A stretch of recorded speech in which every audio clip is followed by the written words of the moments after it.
क्या होगा अगर आपकी आंखों के सामने एक पहाड़ खड़ा हो जाए और चलने लगे? और सोचिए, क्या होगा अगर उसे रोकने वाला इकलौता इंसान वही हो जिसने उसे गलती से जगाया हो? कहानी शुरू होती है नोरा से, जो एक साइंटिस्ट है और बर्फ के सुनसान इलाकों में अकेली रहती है। तभी उसका पुराना दोस्त एंड्रियास उसके पास एक ऐसा मिशन लेकर आता है जिसे वो मना नहीं कर पाती। सरकार को एक बहुत बड़ा ट्रोल मिला है, लेकिन ये सिर्फ कोई पत्थर की मूर्ति नहीं है। ये 100 सालों से सो रहा एक जिंदा जीव है। एक हाईटेक बंकर के अंदर नोरा को उस जीव से एक अजीब सा लगाव महसूस होता है।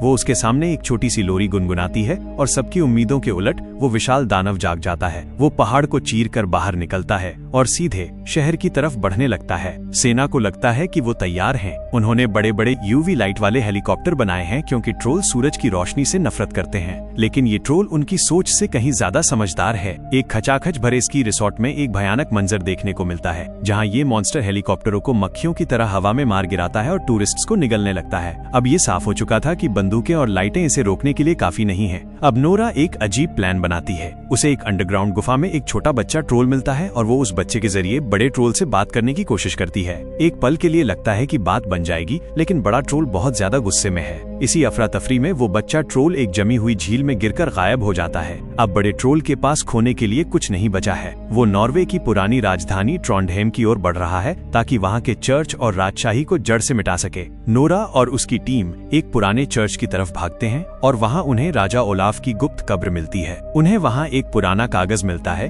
जिससे एक कड़वा सच सामने आता है। बहुत साल पहले एक बड़े युद्ध में ट्रोल्स के साथ बहुत नाइंसाफी हुई थी। साथ ही उन्हें एक नया हथियार भी मिलता है, गंगाजल यानी होली वाटर। पता चलता है कि इन प्राचीन मॉन्स्टर्स के लिए होली वाटर तेजाब की तरह काम करता है। आखिरी मुकाबला शहर की सड़कों पर छिड़ जाता है। वो ट्रोल को जाल में फंसा लेते हैं और उस पर होली वाटर से हमला करते हैं, लेकिन वो मॉन्स्टर बार बार खुद को ठीक कर लेता है। जब सारी उम्मीदें खत्म होने लगती हैं, तभी वो बच्चा ट्रोल पानी से बाहर आता है और लड़ाई में शामिल हो जाता है। इसे हमेशा के लिए खत्म करने का अब एक ही तरीका था, होली वाटर को उस मॉन्स्टर के शरीर के अंदर पहुँचाना। एंड्रियास एक हेलीकॉप्टर और धमाके के सामान वाला एक बैरल लेकर निकलता है। एक हीरो की तरह आखिरी दांव खेलते हुए वो सीधे ट्रोल के खुले मुंह में कूद जाता है और बैरल को उड़ा देता है। वो दानव अंदर से फट जाता है और पत्थर और धूल में बदल जाता है। शहर तो बच गया, लेकिन इसकी बहुत बड़ी कीमत चुकानी पड़ी। नोरा अपनी शांत कुटिया में वापस लौट आती है, लेकिन अब वो अकेली नहीं है। उसका नया पड़ोसी, वो छोटा ट्रोल बच्चा, अब भी वहीं आसपास है। क्या इसका मतलब ये है कि इंसान और ट्रोल